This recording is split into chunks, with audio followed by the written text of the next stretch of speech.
Well, it's being delayed again because it's the same problem they've had all along. A lot of these reports of problems are merely anecdotal, and you can't replicate them. And there are a couple reports to NASA from 95 and 97 that a lot of this was based upon. And people are worried about the what ifs, not the what we've proven. And also there's a problem of old planes versus new planes. The new planes, the Dreamliner, is very well shielded. In fact, encourages the use of all sorts of electronic devices. That's why it's most powerful, at least as far as electrical service goes, the most powerful plane ever made. Now you put that in the sky next to a 30-year-old plane, passengers there probably won't have as much leeway. So it's a matter of the maturation of the industry, the technology, and government is, as usual, coming in third. So, Mary, you expect that we will ultimately be able to use our gadgets on planes, right?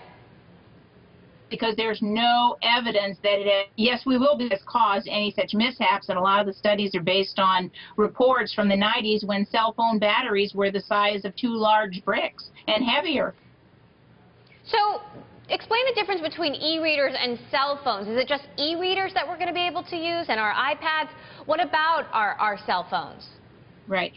Initially, it's just going to be personal electronic devices other than cell phones or things that actively transmit signals. It's going to be things that you can turn on and read and just use your electronic devices. Play a movie on your laptop at your seat. But eventually, it will include cell phones and other communication devices for a couple reasons. One, almost everyone has reported they've accidentally left them on, and we haven't found any problems. And two, planes are being built now, the Boeings and the Airbuses are being built specifically for this. They want passengers to be able to use this, and it's a competitive issue. Passengers are demanding it. Boeing and Airbus are delivering it, and the airlines that don't get with the program and allow it are going to be shunned by passengers. So am I going to be able to talk on my phone through takeoff, through landing, in flight? Eventually you will be. Now, there might be an issue in terms of safety, not electronic issues on takeoff and landing. That's the time when you really do want passengers to sit up, prepare, keep your seat backs up, pay attention, because it's the takeoff, it's the few minutes on takeoff and landing that are most safety critical. If something's going to happen, statistics say, in 97% of the time, it happens on takeoff and landing. So there's a safety reason, not an electronic interference reason, to do that on takeoff and landing. You want people to pay attention and not be distracted by their phone calls. But eventually we will be able to use our electronics during flight, and the new planes are completely shielded. Their systems, their electronic systems, are shielded from cell phone interference because it's a different frequency. So eventually, how long is this actually going to take? Give me an estimate. Well, I actually think it's sooner rather than later. As soon as the Dreamliner is in widespread use and Airbus roars back with their answer to the Dreamliner, we'll have these two competing planes that are perfectly capable of doing this.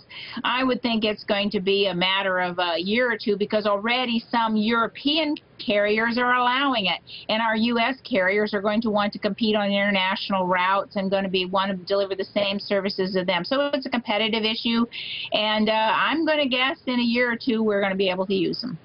So what does this mean for a company like GoGo, which just went public today? Well, it's good news. I mean, obviously, the commission could still come out and rely on antiquated data from the 90s or before, saying, oh, well, these might present a hazard. I mean, they're still talking about radiation hazards and batteries that emit tremendous power. I mean, that's very different. If the commission comes out and says, oh, no, we have evidence that there's a problem, where they get this evidence, I don't know, because it just doesn't exist. Even Boeing says it doesn't exist. But if they do come out and say, well, we're concerned about it, and the FAA says, no, you can't do it, that's it. The FAA has absolute power over aviation regulations. The FAA doesn't have to comply with the FCC regs, by the way. They supersede them with the FAA regulations. But if the FAA says no, then we're stuck. There's really no way around them.